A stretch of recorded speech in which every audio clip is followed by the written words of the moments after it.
So all the time we always hear about different trends and nutrition fads and different diet tips all the time. We see it on Instagram, we see it on Facebook, we see it on YouTube. We always see people posting what's good and what isn't, and what ways to keep our bodies on more healthy. And but do you really know too much about these diets or these trends? And a lot of people don't really know. They just do it because they see Kylie Jenner posted something about flat tummy tea, or freaking, I don't know, like Will Smith posted something about some diet that's been working. That's why he's like 50 years old and still looks 20. But today I want to take a look at these different nutrition fads and trends and talk about a little bit, elaborate a little bit more on them with you. So as you can see from this meme, the first thing I want to talk about is something that kind of gets to me a little bit when I hear people saying it, because I don't think a lot of people know too much about it, is detoxing or juice cleanses. One thing that I saw online on a Life Science Health page from a Joy Dubost, a dietitian of Washington, D.C. She spoke a little bit on like the myths behind these certain trends. For one, people believe like detoxing, like you have to drink certain juices and your body will enter like a cleanse mode. But the truth is, our bodies are constantly in a cleanse mode. That's what our livers are for, that's what our kidneys are for, that's what our lungs are for. It's constantly doing it, so there's nothing that you can eat or drink that's gonna make it do it more. Another thing that is a false belief about this is doing these cleanses will speed up your metabolism. And that is, in which in return you're gonna lose weight faster, people believe. The reason why this is false is because doing these cleanses for however long, you'll end up losing a lot of your macronutrients and carbs that you need. So macronutrients would be like proteins, carbs, and fats. And when you don't eat any food and you just drink juices for so many days, it ends up, you end up losing this, and your body enters like a sort of famine mode because it doesn't have very many calories. And when the calories are gone, it starts to actually slow down your metabolism because it wants to save any calories that it can. And then another thing is people seem to think that like when you're detoxing, like headaches and dizziness and fatigue is all signs of detoxing. That is completely wrong. It's never good to be dizzy or have a lot of headaches or to be fatigued all the time. That's just a sign of poor dieting and a lack of nutrition. Now there are some benefits to juice cleansing and everything like that, because for one, it's an easy and enjoyable way to get all your fruits and vegetables, because we all know that none of us really eat enough fruits and vegetables a day. I doubt it. I know I don't. Another thing is that it's fast absorption because there isn't any fiber. But we have to remember that fiber in fruits and vegetables is pretty important. Dr. Axe, who's a doctor, like a gut health doctor, he's pretty big on the internet, and he has all different types of health articles and everything like that, says that fiber, like taking out high fiber out of your diet is pretty bad for your, over time will affect your digestive system in a negative way. And things like insoluble fibers that are found in like fruits and vegetables actually end up cleaning out your gastrointestines as it goes by, because it's not really digested, so it kind of like scrubs it clean. So people seem to think like doing this will give you will help you break unhealthy eating habits, but that's also not true, because it's all like an individual process. The only way to do that is by dieting. So another thing I want to start talking about is different diets. And people seem to think a misconception for dieting is eating less calories and watching your fats and carbs, which isn't necessarily true. So the first one I kind of want to get into is, one big diet nowadays is the ketogenic diet. The ketogenic diet is a very low, extremely low to no carb diet that as you do it, it will build up ketones in your bloodstream, and you'll start to use fat for energy instead of carbs. So as you can see here, like normal diet, especially in America, we have a high carb diet, and that's like your glucose rises, and then your pancreas secretes insulin, just the same it does with sugar too. And then your insulin turns the glucose into cells and sends it to your muscles and everything, and then you use it for energy. For ketones, as your ketosis takes a while too. It doesn't happen overnight. Your glucose level falls, and then it releases stored triglycerides, and fatty acids travel to the liver, and then uses that for energy. Now this diet is mainly for people that it's really hard for them to lose weight. and nothing else seems to work. It's really good for those people, or the big people, people with seizures, and especially children that can't use what's it called, medicines. So this diet is actually a little dangerous, according to Lisa Kimperman, who's a clinical dietitian. She says once our body enters ketosis, you start to lose muscle, be fatigued, and your body can enter starvation mode from the lack of carbs.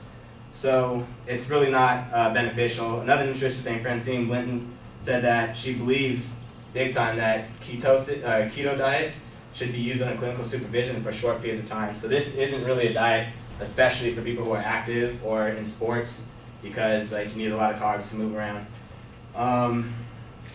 Next, this one is a big one for me, and it kind of gets to me a little bit because my mom believes in it, but there's no reason for her to do this diet, but she's very, very stubborn.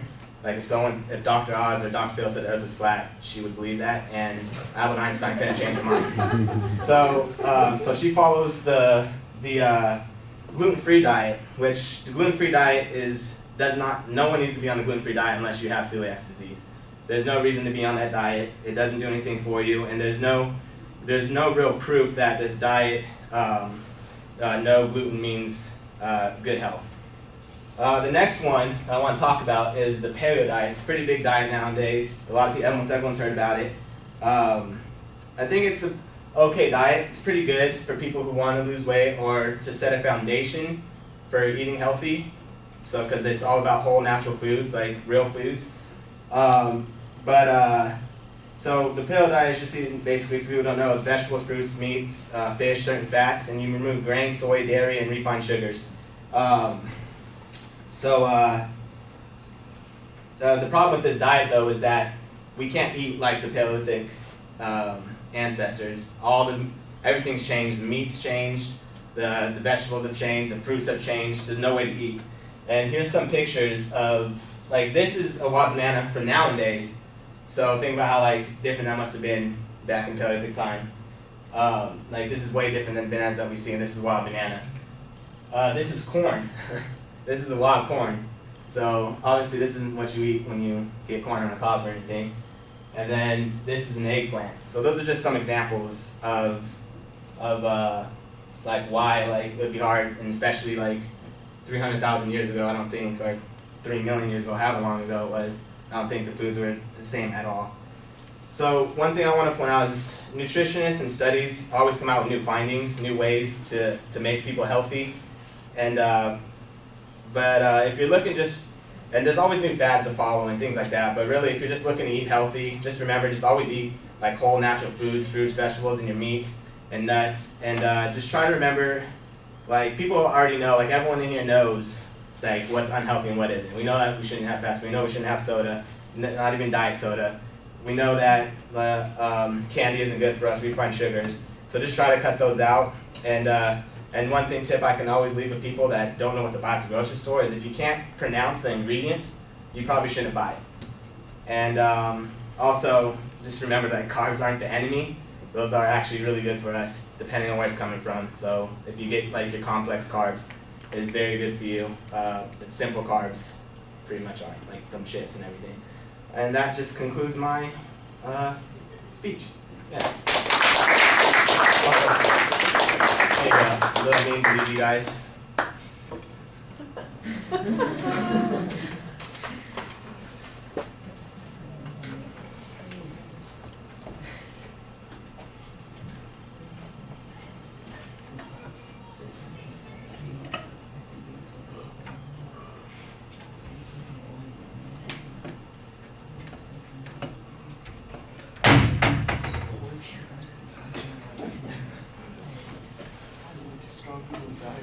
Huh? I said you did strong.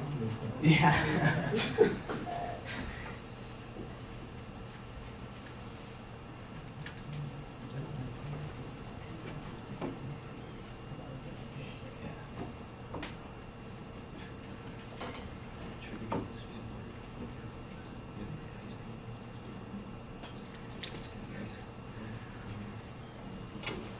So that was.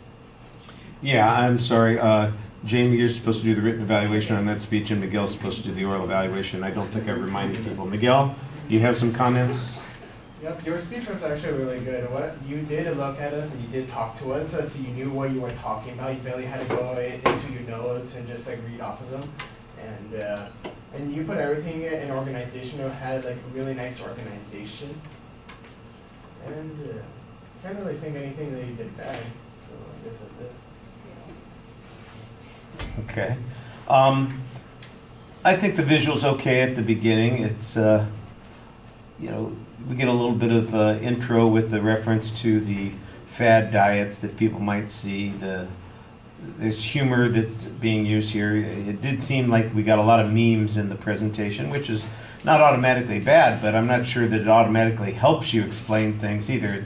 It creates a little interest, but not necessarily clarity. The thesis is very generic. And there's not really much of a preview. In fact, it feels like it's going to be sort of random as you go through with picking out some diets to talk about, but I don't know which ones are going to come up. We'll just hear about them when we get to them. So I think that that's a little bit problematic. I do think that when you talk about the problems with detoxing, that you did a good job on that. There was some information that you cited there. In the middle of the presentation, I heard a little bit more research being cited. In the later parts of the presentation, not so much. So you want to be consistent about that. I did think a couple of points skimped by very quickly. You dismissed the idea of the gluten-free diet, and I appreciate that, but I think you need to talk about it a little bit more. As it is, it's like a 20-second reference to this thing that people do, and your mom does that, and you don't need to unless you're celiac. And that's basically everything you've got on that section, and it feels like it's just a little underdeveloped. And now that I had a little bit more on it, but I actually didn't say. Yeah, shame on you. But of course, your speech was already over time, so that's a little bit of a problem too. And last minute changes, when you do that, that means that there's less time for practice, less certainty about how long it's going to take to get through information, and you aren't always thinking about, well, what else am I including here? And you often end up kind of on some side paths, which you did occasionally, traveling down some other areas. You at one point you mentioned the idea that the metabolism is going to slow down in reaction to some of the changes that people make, and then that's going to be a problem. I'm going, okay, well, where's the information that proves that? I suspect that it's true, but you know what? People believe this other stuff that you're talking about. Why should I believe this as opposed to clearing out my detoxing by just drinking juice for a week? There's a reason for that, and you know what the reason is, but you're not sharing with you're just giving us the conclusion instead of the data that backs it up. Like I said, the memes are kind of cute. The two kids at the beginning and the end are fun. I could like a little bit more. I like the comparison of the traditional diets versus the keto diets. I do think that worked okay, although again, this is another one of those places where you could do the whole speech on that material and probably make it work a little bit better, and then cut out some of the other things that you spend time talking about. The caveman picture doesn't really get us much. It's just a signpost that this is where we are. But yeah, it's okay. Like I said, and you need a better exit line as well. Okay. You basically, I kid about it sometimes, you basically have the Porky Pig exit. You know what I'm talking about? Yeah. Yeah, that's all. So we can do better than that. All right. All right, thank you.